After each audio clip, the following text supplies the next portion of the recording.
What's up, everyone?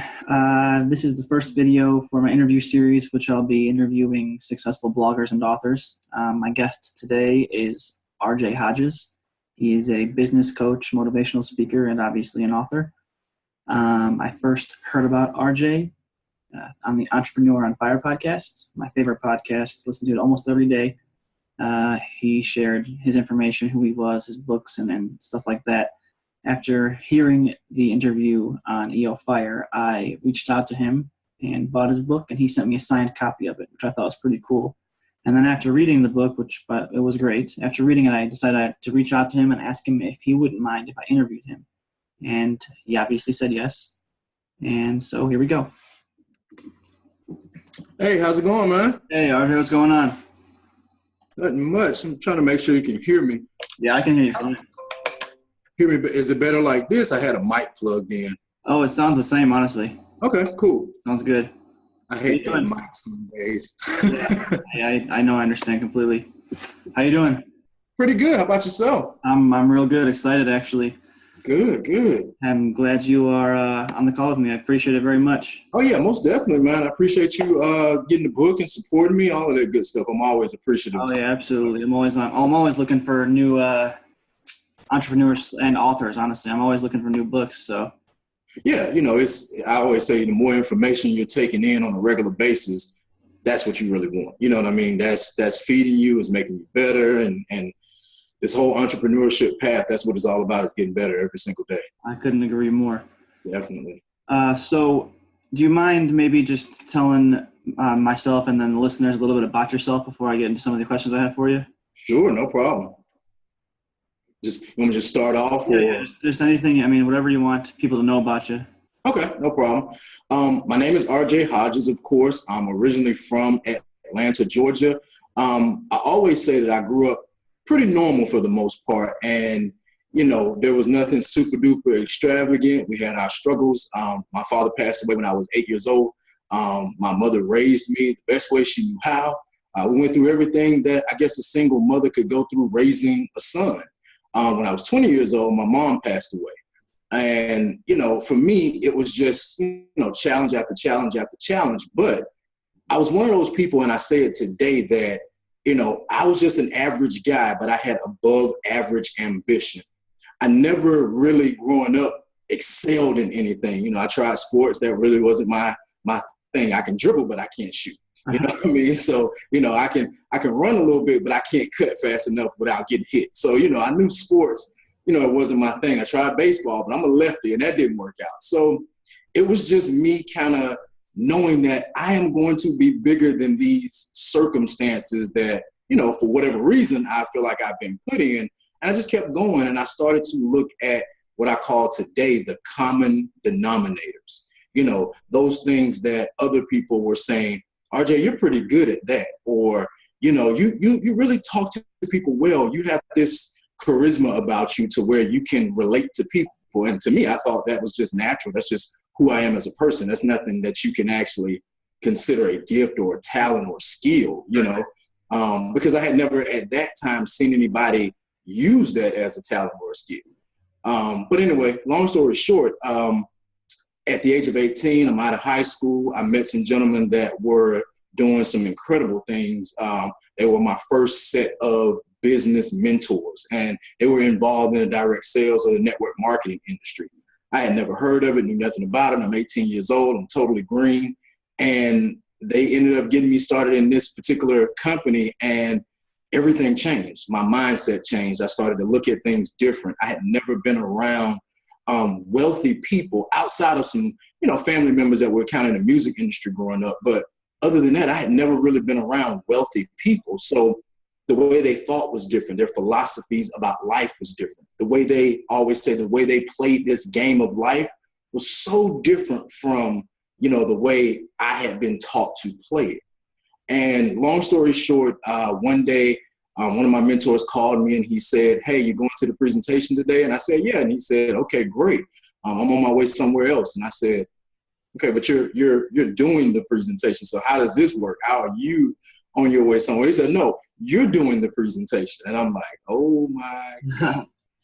So it was one of those throw you in front of the room type of things. And as nervous as I was, I fell in love that day. You know, as crazy as that may sound, putting a kid in front of a room of people at 18, 19 years old, I fell in love that day. I felt more comfortable in front of that room than I felt with some people one-on-one at times. And that started my career as an inspirational speaker. I fell in love with that. I eventually got away from the direct sales and network marketing industry, even though I have a ton of love and respect for those industries. But it started my career as an inspirational speaker and just me bettering myself. And that eventually turned into me becoming a coach. Then it turned into me becoming a business coach because I started to develop a passion for helping people that were going through the things that I was going through. You know, and that was just building a business really in the beginning of not really knowing.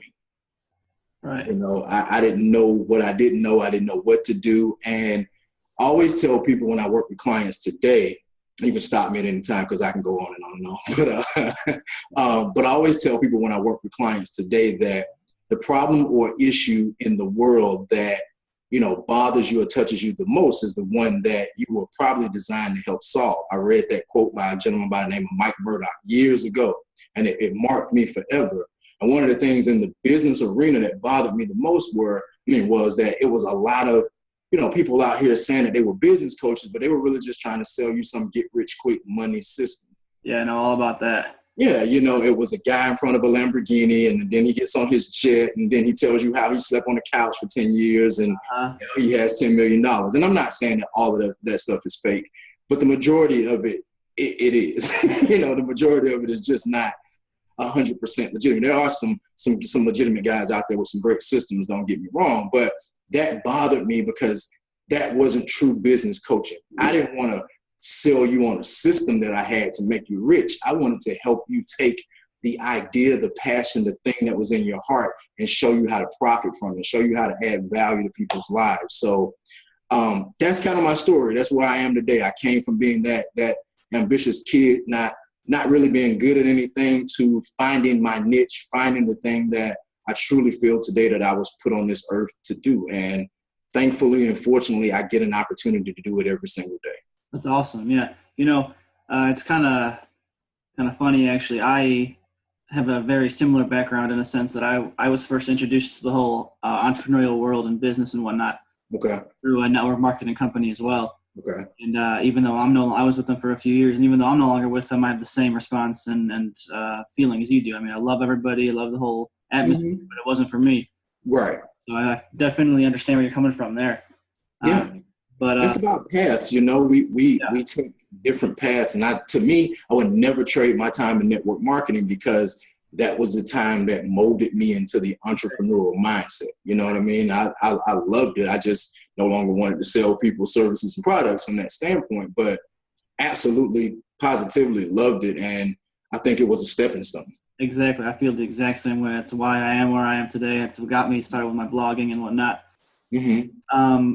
Let me see so when it comes to your book, You Can't Practice at the Game, which by the way, I loved it. It was really an easy read. Okay. Where'd you get the idea for the book? Like, where did the idea come from?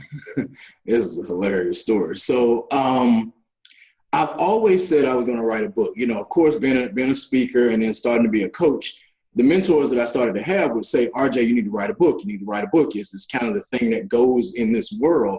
And I procrastinated. I wrote a little bit over the years. But here's what I am a huge proponent of. The ideas that you have are the bridge or the building blocks to take you to where you need to be. Those things that pop up in your mind, they're not coming up just because. That is the universe, in my opinion, telling you that this is a part of your path. Maybe about a year and a half to 2 years prior to me even finishing the book. I mean, the book was written in a notebook, handwritten. One morning I woke up and I started to think about preparation. And I started to think about, you know, why do we wait all of the time? Why do we wait until the game starts and then we try to get everything together? And this title popped in my head. Now, mind you, I didn't know it was a title, but this thing popped in my head, You Can't Practice at the Game. And I laughed. I thought it was funny. Thought it was hilarious, but I wrote it down as I have trained myself to do. So writing my book, maybe, like I said, a year and a half, 2 years later, I finished the book. It was starting to be edited, and I still didn't have a title. And occasionally, all of the notes and the notebooks that I have, which are stacks and stacks, I go back sometimes and I just read through this stuff. And I saw that title. And I said, oh, wait a minute, you can't practice at the game. And I started looking at what the book was about, and I go, that's it. That was the title. And thankfully, I wrote a time and a date by the title. So I think I actually put that in the book, that it was like one Tuesday morning or something like that when it came to me, and it became the title of the book. The second part of that title, The Art of Mastering You, kind of came toward the end of the book. Same case scenario. I wake up every morning, I meditate, I go to the gym. So I think I was headed to the gym, and I was trying to sum up, what am I trying to tell people? You know, am I trying to tell people how to make money? Am I trying to tell people, you know, what am I trying to tell them? And at the end of the day, that's what hit me. You're teaching people how to master themselves. Because if you can master yourself, you can master entrepreneurship. You can master yourself, you can master a relationship, but our biggest challenge in life is learning to master ourselves. So that's where the title, and that's how that whole thing came about. That's awesome. That's cool. Yeah, you definitely did mention that in the book. I remember reading that. It was a Tuesday morning, actually. Okay, yeah. a lot of good stuff happens on Tuesday mornings. Write that down. If you're doing anything else, Tuesday morning is the morning. On that. So when it comes to writing, the writing process, does it usually energize you or does it exhaust you? Like when you're writing, do you get a lot more? I guess that's the only way I can word it. Does it energize you or exhaust you? Originally, it exhausted me because I had the wrong mindset about writing. I always tell people, anything that you're doing that's a chore is going to be hard. Anything that you're doing that you don't have passion about is going to be hard. So many people try to build businesses because they want to make money or they think it's a great industry, but they have no passion about that. It's not something that's heartfelt and loved. And originally writing the book, I was writing the book because other speakers, other coaches told me, you're not going to make it in this industry without a book.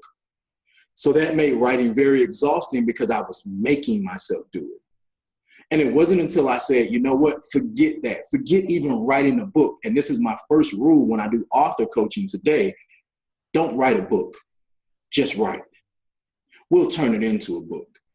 Because if your mindset is, I have to write a book, that is not going to energize you. And that was my mindset in the beginning. I have to write a book. That even sounds hard right now. Right. It's like standing at the bottom of Mount Everest saying, I'm going to climb this mountain. That sounds absolutely terrifying. Versus standing at the bottom of Mount Everest and say, let me figure out how to put on my harness gear. Right. You know, let me make sure this is tight, that's tight. And let's make sure I got my footing right. So it became very energizing when I changed my mindset of forget writing a book, RJ, just write. All of this stuff that comes to you every single day, make sure that you're diligent enough to get it out. And then when the time is right, when you feel like you've emptied everything that you could possibly empty out of you, then you can hire an editor and you guys can work together on turning all of this wisdom that's been flowed through you into a book. So today, writing energizes me, but I know that it's only because of the mindset that I developed. Okay, that's all. That makes sense. Yeah. So with the title of the book, it's got you can't practice at the game, The Art of Mastering You, Volume 1. Is that a preface? I mean, is there another one coming? Is there Volume 2, 3, 4 coming in the future? Or there is. I mean, where I am right now, every book that I write will probably have that title, The Art of Mastering You, in it.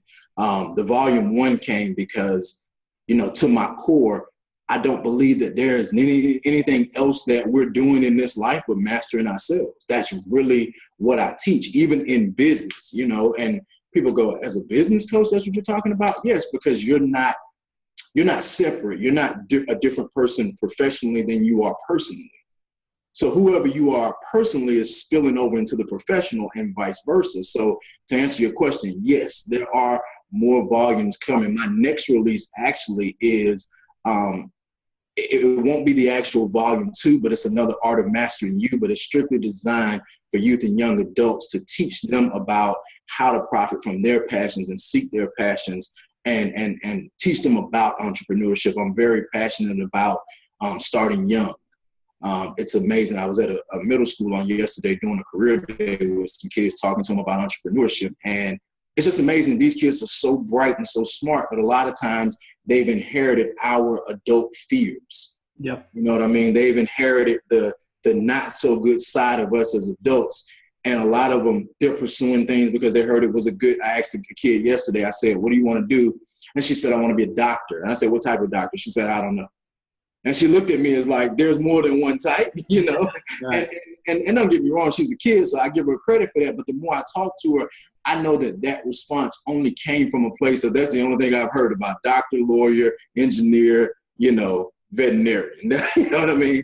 You know, those are the top things that I've heard about. So I'm going to pick one. So my next release will really be a very simple book geared toward youth and young adults, helping them find their passion and understanding that that's the only way to go, in my professional opinion. And then after that, the official volume 2 of The Art of Maxim will be coming out, which I'm already working on. So that is awesome. Yeah, I mean, I also can relate to that on a very personal level. I have a very deep passion for helping youth. I love just children in general and helping them succeed and whatnot. So that's awesome. I'm looking forward to that. Yeah, definitely. Any idea when that's going to be coming out? I'm looking at November 2017. Yeah, it's done. It's been done.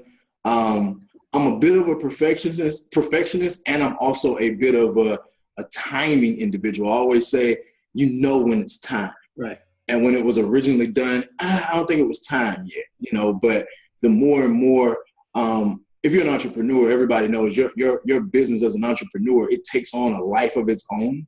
And as much as I am a business coach, and that's what I market to, that's what I do, other things start to float in your path. Like I said, I was at a career day yesterday. I didn't ask to be there. They asked me to be there. Right.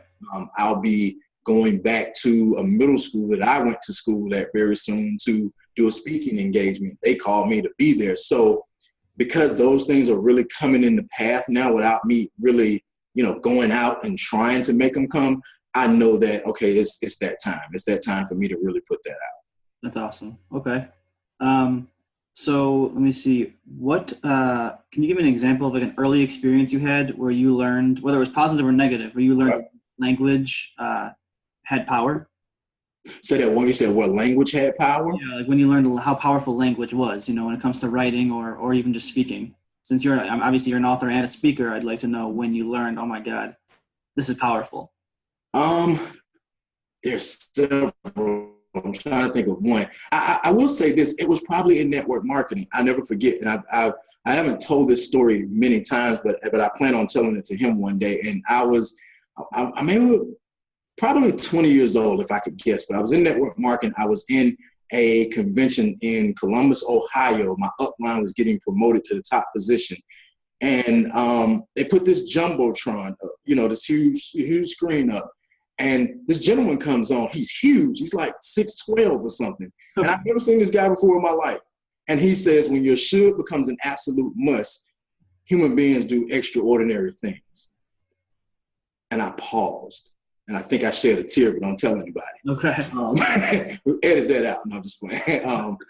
And I was like, who's this basketball guy? You know what I mean? Wow, like basketball players have. And it wasn't a basketball guy. It was Tony Robbins. Oh, wow.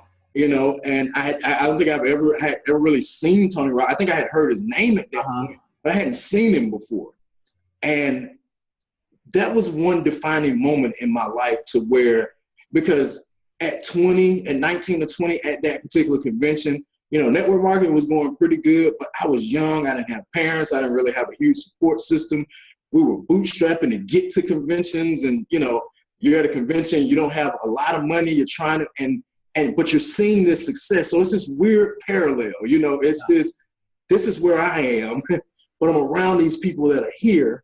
And then Tony comes on and he says, when your should becomes an absolute must. And in that moment, I knew how powerful not only language was, but words were, but how powerful an intent was behind a message. Because at that moment, I think everything changed. Excuses went out of the window.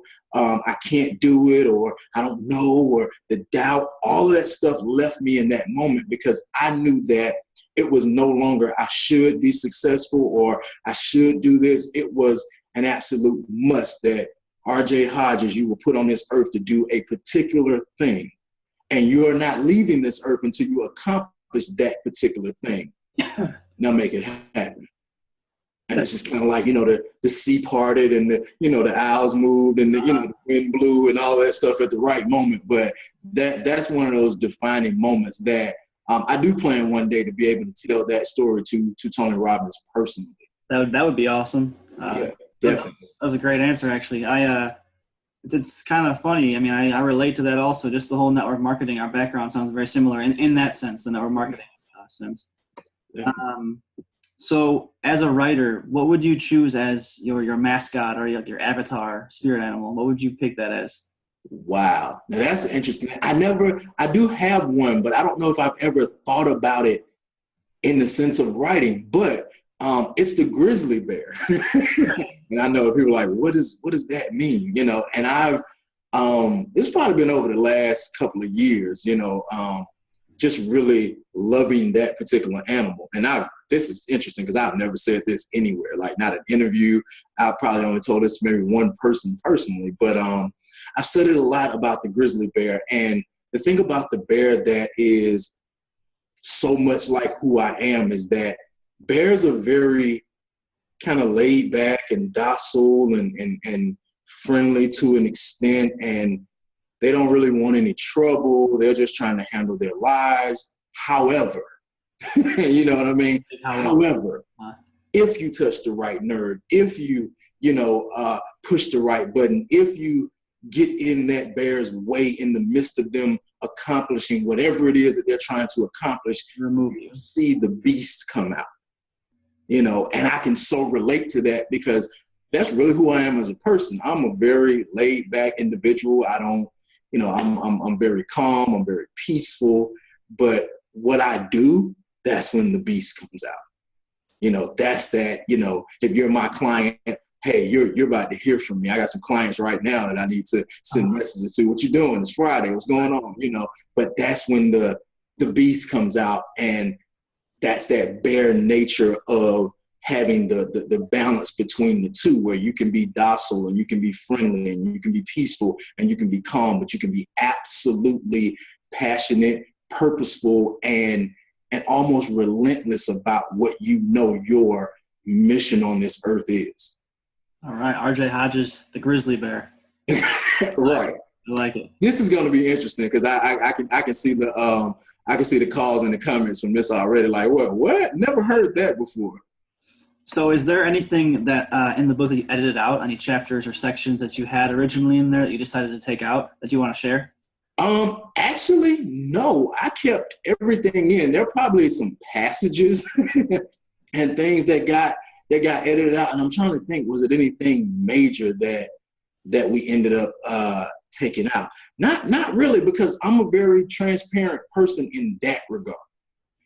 I believe that when it flows out of you, it flows out of you for a reason. Now, editing wise, it might have got reworded or properly said a certain way, but no, I'm not big on taking things out because I think writing is such a pure form of expression that you should kind of let it go. You should kind of let it flow. You know what I mean? Because if it came out of you, because my book was really like, I got an editor and I uploaded a bunch of stuff and I sent her like a bunch of stuff. I had put it in chapter form, but other than that, it was raw material, and it was like, okay, let's go through this and make sure that it makes sense. Like it goes where it's supposed to go. And this chapter goes where it is supposed to be. But everything in that book, it's 100% me, from decision-making to corresponding action, to, doing more than what you are asked to do, being extraordinary. All of those things are traits and characteristics that I had to develop over the years that I teach and that I truly believe to my core. Those things are hardwired to me. So I didn't want to make it something that got edited so much that it wasn't me. It was an editor, which means that I fought a lot with the editors. They earned the money. Trust me, they really did, because there were times where it was something like, do you really want to say this? Or did you want to use another expression? No. Right. No, that's the expression I want to use. Sure, people going to understand it? I really hope so. That's So cool. no, not a lot of stuff we took out. That's cool because I really like that answer, because earlier you said that you're a perfectionist. So being able to let yourself kind of flow and not really critique yourself too much in the writing process, I think that's pretty admirable at the least. But that's the thing, though. I felt that, writing is one of those things that you can go back, like even now, I can go back and read this book now, and there are things in the book that I don't remember writing. Okay. Like I literally go, like it's almost like you read it and you learn from it as if somebody else wrote this. I've had that experience. I've done an interview about the book. I did an interview one day about the book, and the guy asked me a question, and I had to pick up the book. Like, let me let me skim through and find that. I say that to say it's easy to be a perfectionist that way, because I understand that if it flowed out of me in a sense that it came from a power beyond me, then it was already perfection. So I don't have to critique it a whole lot. So I'm a perfectionist to an extent, but when I can look at something and I know that I didn't know that, that was something I said that I didn't consciously know prior to saying it, I know it's already perfection. Okay, cool. Yeah. I just got a few more final questions for you. Sure. What is your favorite book not written by you? What's your favorite book you've read in your entire life? I know it's a hard question. Trust me, I know it's a hard question, but entire you can't pick one, maybe give 2 or 3 if you can't. Well, I tell you what, I go with the first thing that popped in my head, and the first one that popped in my head as it pertains to the things that I do is Napoleon Hill's Think and Grow Rich, and The Laws of Success Complete, which is pretty much all of Napoleon Hill's laws wrapped up together. That is that's something that you probably need to read every single year. I pull it out every single year and I read it over and over again, because if you are an entrepreneur, if you're an ambitious person, and especially somebody like me that talks about this in conjunction with the art of mastering yourself, that's what Napoleon Hill was about. He was about building business and helping you become successful, but from the standpoint of you doing it from an internal to an external standpoint. Success is born from the inside out versus from an external endpoint. Just, I'm going to go out here and grind and hustle versus ever perfecting the individual and the spirit of the person of who I am. So that was the first one that popped up, and that's so true. I do not disagree. I think many people out there listening would have to agree with you as well. It's a great book. He's a great author. One more, since I just had that thought. Go for it. One more. There's a book called The Game of Life and How to Play It by Florence Scovel Shinn. Priceless. Not that big of a book, probably something you could read day and a half, but The Game of Life and How to Play It by Florence Scovel Shinn. I think she, don't quote me, but I want to say she wrote the book in the 1920s, and she may have passed away in the 1940s. But if you read that book, you would swear she wrote that book last week. Okay. All right. It's that relevant. It's that powerful. So that one comes to mind as well. The Game of Life and How to Play It? The Game of Life and How to Play It, yes. Let me make sure I get that right here. Any advice you have for writers in particular, not just entrepreneurs or anything, but actual people who are looking to become authors, write their own books, maybe even website bloggers and whatnot? Yeah. People that are writers, that's the biggest thing. It kind of goes back to what I said earlier. Don't get so focused on the business of it. Don't get me wrong. I know it's a business. You got to do that part. But your craft of it is way more important than that. So if you're a writer, get good at writing. Get good at expressing yourself. Get good at not allowing those precious thoughts and ideas that come to mind, letting them slip away. That thought that comes at 3 a.m. when you go, I'm going to go back to sleep and I'll write it down tomorrow. Get up. You can miss 10 minutes of sleep. Get up, write that thought down. Here's a trick. Sometimes I don't feel like writing stuff down at 3 a.m. So we all have wonderful smartphones. They all have this thing on them called a voice recorder. If it doesn't, get an app, voice recorder app. So sometimes I roll over, I grab my phone, I hit the voice recorder app, and I speak into my phone, whatever that thought or idea is that just popped up in my head. And I say when I go back to sleep, and tomorrow I'll write it down. You got to get those things out. You got to get great at your craft. The other thing is, if you're writing a book, like I said before, stop it. Stop writing a book. Just write.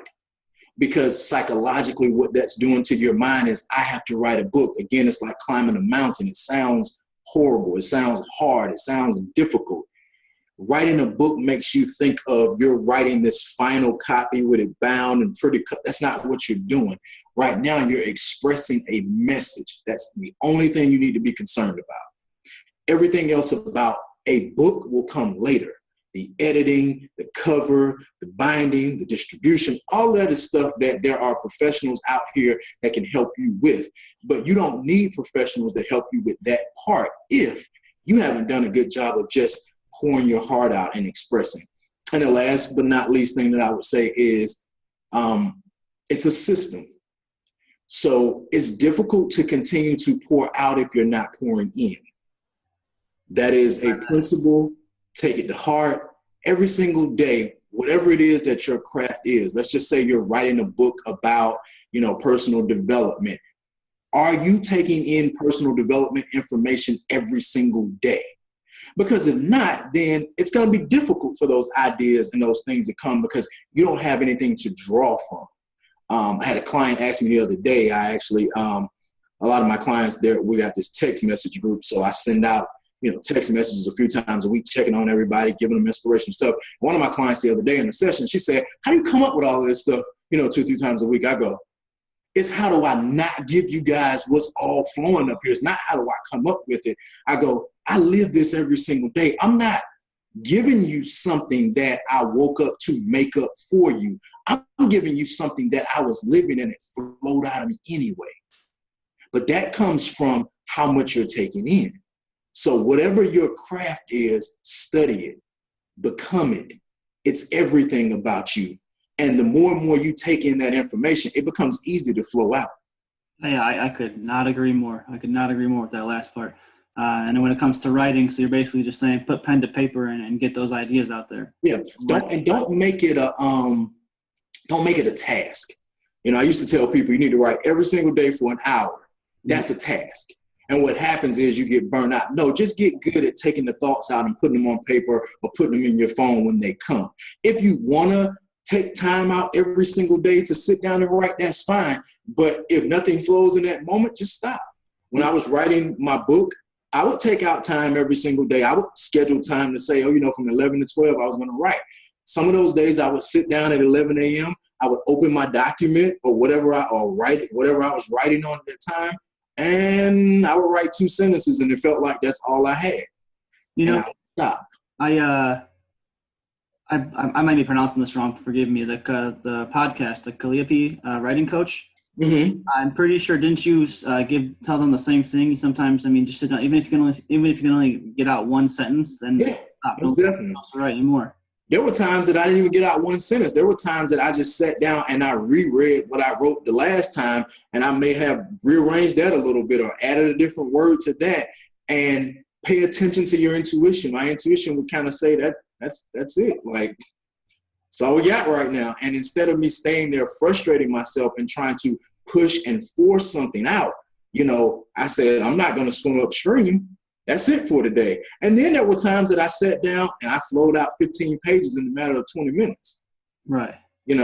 It's all about where you are with it. The biggest thing is, if you're doing something you love, have fun with it. If you're writing a book because it's mandatory for your industry or you think it's going to help you to become famous or, it's a part of this money-making plan that you have, don't do it, because it's not going to produce what you think it's going to produce. But if you're writing a book or you're writing a blog because you have a real passion for whatever message or information that you're sharing, have love for that and put that out there. And all of the rest of the stuff, the business stuff and all of those things that follow that, watch. They're going to come. Watch. I like that. Come.